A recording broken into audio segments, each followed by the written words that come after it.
Hey everybody, this is the B-side, and my name is Nine. Today we have a very special guest, Mr. Martin Kratt from the Wild Kratts, and this is Luna, and Luna's going to be asking Martin some questions today, and I'll be throwing some questions in too if we get stuck. But, all right, sounds good. Welcome. Yeah, thank you. Thanks, man. Hi, Luna. Do you like animals? I got a question for you. Do you like animals? Cool. What's your favorite animal? They're all so cool, aren't they? They all have their own creature powers. Yeah. That's why it's hard to choose sometimes, right? So ask him your question. Oh, well, kangaroos have really special legs. That's where their creature power is, right? Their legs are long and they have long tendons. They're really bouncy, and they have muscles too. Like when a kangaroo gets really going, one jump can be over 20 feet. Yeah, and also, hey, did you ever see the time when kangaroo was kickboxing Chris? Chris got knocked over. My brother, yeah, it was funny. Did he get hurt? Oh yeah, Did yeah, he? well, a little bit. Well, and also when we were in Australia, baby kangaroos that start coming up out of their mom's pouch and start hopping around. If you put your hand out like this, they'll grab your hand and try to kick you, and that's how they practice their kickboxing. Even the little babies? Yeah, yeah. Oh, they're all ready to go. So, you guys recently moved, well, kind of recently moved to Ottawa. What was the reason behind that? Well, we were setting up the animation studio for Wild Kratts, and there's a lot of great animators in Ottawa, so we set up our animation studio there. And the show's a co-production between PBS and TV Ontario. Okay. Yeah. Okay. And so did you guys have to become citizens? Well, we grew up in New Jersey, so that's where we had our first creature adventures, and then we started producing our shows as co-productions with Canada. Our first show, Kratts Creatures in Zaboomafoo. Right. So we spent up so much time in Canada, we got Canadian citizenship as well. Wow, Yeah. that's cool. Yeah. I didn't know that. That's Yeah. pretty neat. What got you guys started being interested? Did your parents have a big influence in that? Just where you grew up in Jersey, or? Our parents took us camping a lot, so maybe that had something to do with it. But we found box turtles in the backyard and frogs, and so we had a lot of adventures as kids do, in the backwoods. And then I don't know, it was just an interest that stuck with us and grew. And by the time we went to college, we were going on research projects as research assistants to Costa Rica, studying howler monkeys, and we always started making videos, and that eventually, after 5 years, turned into our first show, Kratts Creatures. So, do you feel like it was sort of an accidental great thing, or did you because then it takes like a ridiculous amount of time, especially because you guys were in the beginning hauling around all your own gear, back in the days with the 90-pound battery belts. Right, you're right. Oh, sure, yeah. I remember on our first expeditions to Costa Rica, we had our backpack with all our camera gear and our tripod and our surfboard, and we went down to the beach and filmed all the sea turtles coming up to lay their eggs.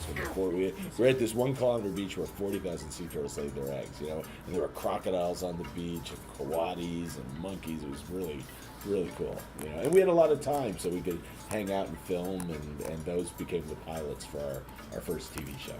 So if kids want to help out their creature friends and protect their environments, what's the best way for them to become involved, even at a very young age? Yeah, well, I think one of the first things is to learn about animals, because when we understand animals, we can help them, right? And there are things you can do, like, bird feeders to help birds through winter. Remember what we did in Squirmy Wormy? Do you remember that episode? When all the worms were in the puddles and were drowning in the puddles, we picked them up and put them on the grass so they can go back underground. So you can do things like that, right? If you understand the animals and what they need, you can know how to help them. All right. If kids want to work with animals when they grow up, what would they need to do? Oh, if kids want to work with animals when they grow up, what do they need to do? Well, the first thing is to learn about them. That's what Chris and I did. We tried to learn about as much animals as we could. And just follow your interest, and maybe you'll really start being interested in raptors. I remember raptors, hawks, eagles, and owls.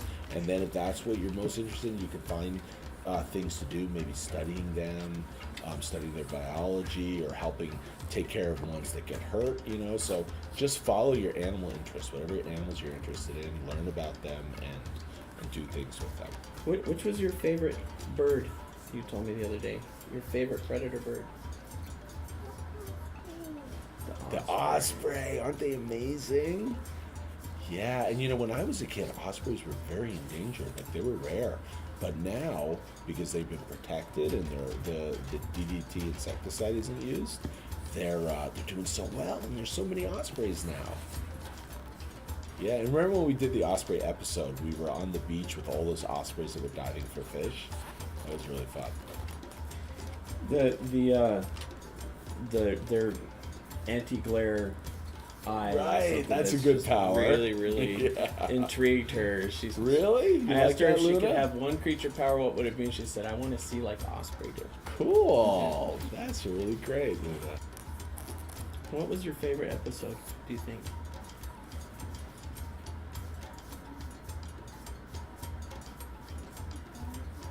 Which bear? Yeah. The polar bears? The polar bear one. Oh, you know what? That was our very first episode.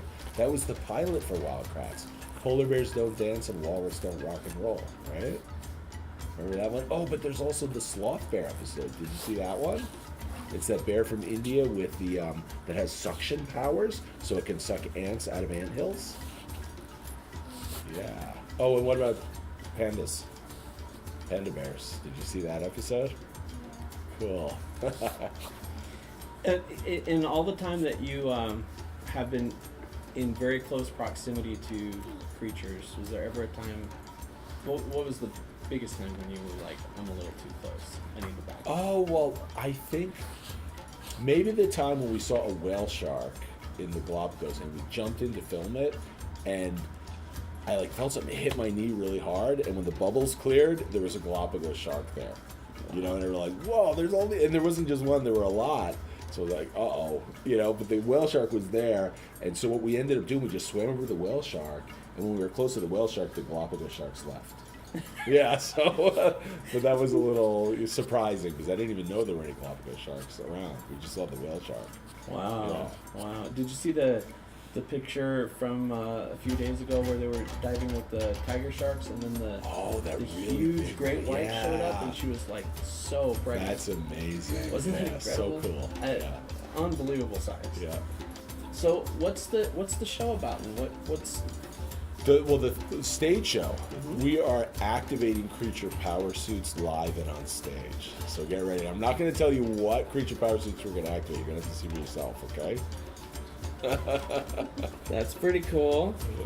Yeah. And what do you have in store for Wild Kratts coming up? Oh, well, we're making a lot of new episodes now. We have 20 new episodes that we're making. I'll tell you a couple of them. Flamingos. So we got flamingo powers, which is a really funny creature power suit. Nice. And hammerhead sharks. Hammerhead sharks. Yeah, hammerhead shark powers. And parrot powers. And coyote powers. That's just some of them. But there's a lot of new episodes coming. And very last question. Yes. You mentioned soccer a lot. And the first time I met you, you were wearing a Barcelona shirt. Oh, yeah. Right. Did you and Chris play soccer growing up? We did, actually. Yeah. And so, Halloween, and I coached them. And really? Yeah, we still play. So. Oh, that's awesome. You know, and actually somebody just sent me a video from Zaboomafoo where we were juggling the soccer ball in the Animal Junction. Right. And we also played soccer with Toothbrush the Elephant, who had an amazing shot. Like really slow swing, but a lot of weight behind it. Yeah. So that was funny, yeah. What position did you play? Oh, I was more of like a number 6. Okay. Yeah. How about Chris? I don't know what he played actually, because I was already kind of graduating from high school when he was playing soccer. Right. I think he played pretty much everywhere. Yeah. Okay.